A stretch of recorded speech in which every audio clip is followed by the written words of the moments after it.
तो welcome to the channel indie traveller. और आज हम लोग इंडियन यंग प्रोफेशनल वीजा के बारे में बात करेंगे इस वीडियो में।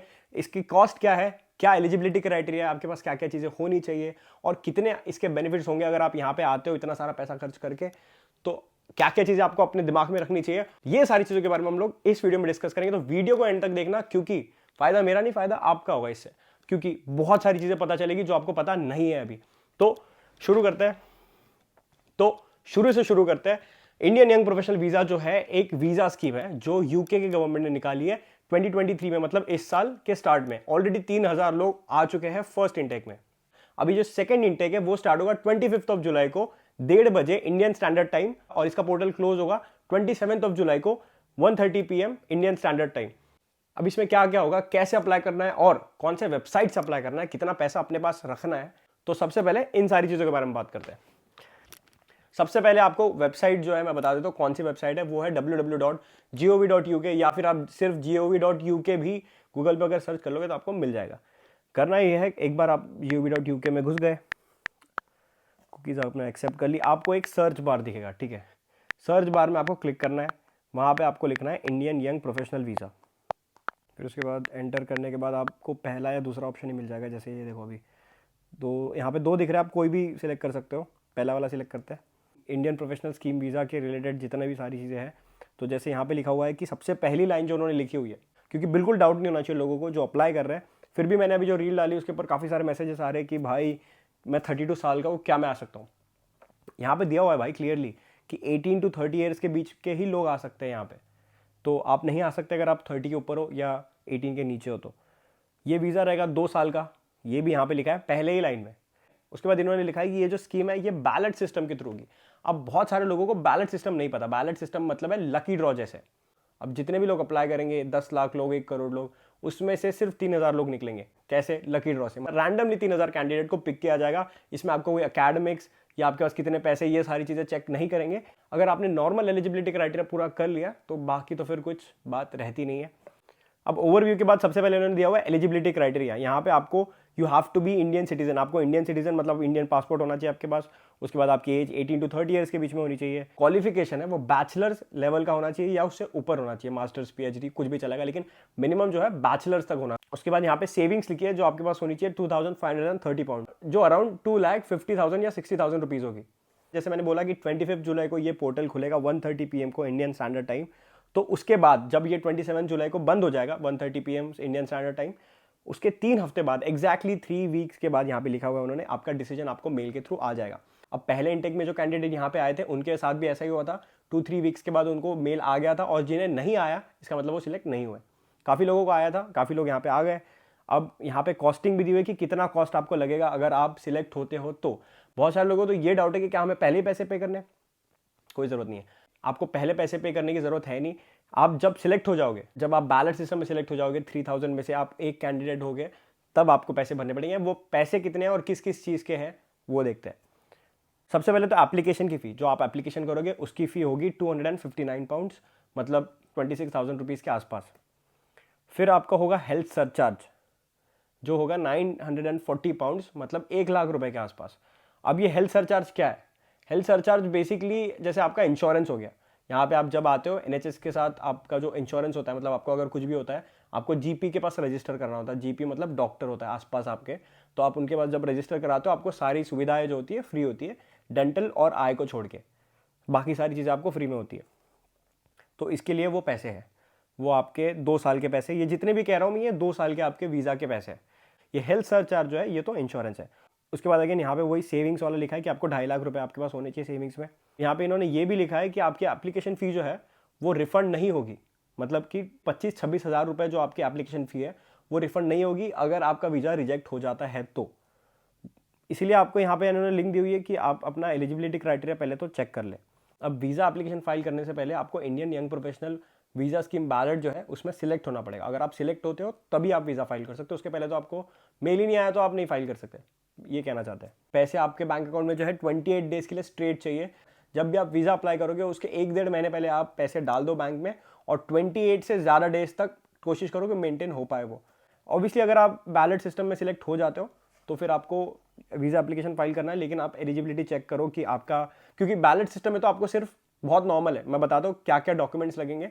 तो बैलेट सिस्टम के लिए आपकी कोई एलिजिबिलिटी नहीं रहेगी, कोई भी अप्लाई कर सकता है फिलहाल तो। लेकिन वीज़ा जब आप अप्लाई करोगे उसकी तो एलिजिबिलिटी उन्होंने दी हुई है। तो अगर आपने बैलेट सिस्टम में ऐसे मुंह उठा के डाल दिया कि मैं तो 50 साल का हूँ और मैं डाल रहा हूँ, तो आपका वीज़ा तो वैसे रिजेक्ट हो जाएगा जब आप करोगे। तो आप 25-26 हज़ार रुपये ऐसे ही वेस्ट कर दोगे, उससे अच्छा तो आप किसी और को दे दो जिसे ज़रूरत है यार। अब ये जो Indian young professional scheme visa है उसके लिए आपको डॉक्यूमेंट्स ये रहे आपके स्क्रीन पे।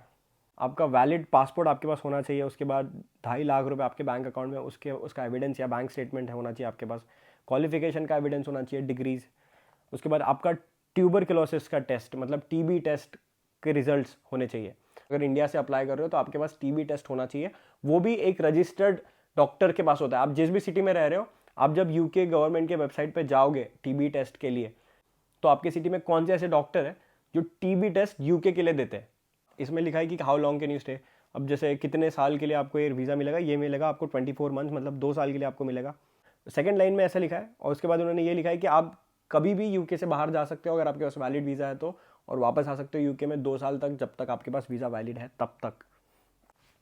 अब आप यहाँ पे आने के बाद क्या क्या कर सकते हो और क्या क्या नहीं कर सकते। सबसे पहले तो बात करते हैं कि क्या क्या कर सकते हो, वो ज़्यादा ज़रूरी है। पहला तो आप यहाँ पे आने के बाद कोई कोर्स ले सकते हो, मतलब पढ़ाई कर सकते हो यहाँ पे आने के बाद। लेकिन यहाँ पे आपको academic technology approval scheme certificate लगेगा, तो वो इस पे जाके आप चेक कर लो कि अटैच जो हम लोग कहते हैं, आप जो कोर्स करने वाले क्या उसके लिए अटैच लगेगा। तो फिर आपको यूनिवर्सिटी से वो अटैच मंगाना पड़ेगा, तो वो मतलब एक अलग चीज़ है। अगर कुछ कुछ कोर्सेज के लिए लगता है, सारे कोर्सेज के लिए नहीं लगता। Mostly I think engineering courses के लिए लगता है। उसके बाद आप काम कर सकते हो ऑलमोस्ट सारे जॉब्स में। आप सेल्फ एम्प्लॉयड रह सकते हो, मतलब एक कंपनी सेटअप कर सकते हो। लेकिन आपका जो प्रीमाइसेस है वो रेंटेड होना चाहिए, आप खरीद के नहीं कर सकते कोई भी जगह पे। और आपका जो इक्विपमेंट का कॉस्ट है वो 5,000 पाउंड से ऊपर नहीं होना चाहिए, मतलब 5 लाख रुपए से ऊपर नहीं होना चाहिए। और आप किसी को भी एम्प्लॉय नहीं कर सकते, सिर्फ खुद को कर सकते हो। तो ये सारे थोड़े क्राइटेरिया है अगर आप बिजनेस या कुछ भी ओपन करने वाले हो अपना यहाँ पे। तो अब आप क्या नहीं कर सकते, आप अपना स्टे एक्सटेंड नहीं कर सकते। आपको पब्लिक फंड्स मतलब जो बेनिफिट्स मिलते हैं बाकी लोगों को, वो आपको नहीं मिलेंगे। आप अपने फैमिली मेम्बर्स को अपने वीज़ा पे इंक्लूड नहीं कर सकते, उनको अलग से अप्लाई करना पड़ेगा सेपरेटली। तो आप यहाँ पे as a professional sports person या कोच काम नहीं कर सकते। तो बेसिकली ये सारी चीज़ें जो आप कर सकते हो नहीं कर सकते हो। लेकिन अप्लाई कैसे करें ये पहले देखते हैं। आपका नाम जो आपके पास ऑब्वियसली होना चाहिए, डेट ऑफ बर्थ, पासपोर्ट की डिटेल्स, आपके पासपोर्ट की एक तो स्कैन कॉपी या फोटो कुछ भी चलेगा, फ़ोन नंबर और email address, that's it. Basically हम लोग जैसे कोई कहीं पे साइन अप करते हैं या कोई अकाउंट बनाते हैं, बस इतनी डिटेल चाहिए होती है या शायद उससे भी कम। लेकिन ये सारी चीज़ें आपको बैलेट में एंटर करने के लिए लगेगी। अगर आप सिलेक्ट हो गए तो उसकी अलग प्रोसेस है एक बार सिलेक्शन के बाद। जो यहाँ पे इन्होंने दिया हुआ है कि आपका जो वीज़ा एप्लीकेशन सेंटर रहेगा, वीएफएस सेंटर, आप जिस भी सिटी में रहते हो उसके आसपास वाले सिटी में वीएफएस सेंटर रहेगा, या आपके सिटी में भी हो सकता है डिपेंडिंग ऑन दैट। आप वहाँ पे आपका बायोमेट्रिक जो है मतलब फिंगरप्रिंट वहाँ पे आपको देना पड़ेगा, जिससे आपका जो बीआरपी है, बायोमेट्रिक रेसिडेंट परमिट, वो आपको यहाँ पे आके मिलेगा। तो वो सारी चीज़ें हैं, ये आप पढ़ सकते हो। उसके बाद आपको यहाँ पे देखो ये ग्रीन कलर का अप्लाई बटन दिया हुआ है, अप्लाई करना है। पहले आपको जब अप्लाई करोगे सबसे पहले पूछेंगे where are you planning to live. तो आप पहला वाला सिलेक्ट करें, इंग्लैंड, स्कॉटलैंड, वेल्स और नॉर्दर्न आइलैंड। दूसरा वाला सिलेक्ट करने की जरूरत नहीं है, वो अलग आइलैंड्स है और that is part of the UK, but that is not UK जिसके लिए आप आ रहे हो।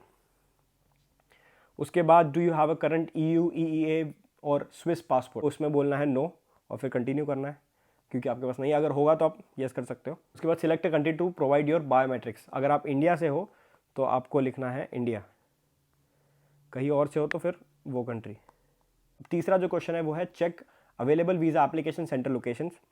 आप यहाँ पे एक ये ब्लू वाली जो लिंक है वहाँ पे जाके आप चेक कर सकते हो कि कहाँ कहाँ पे है।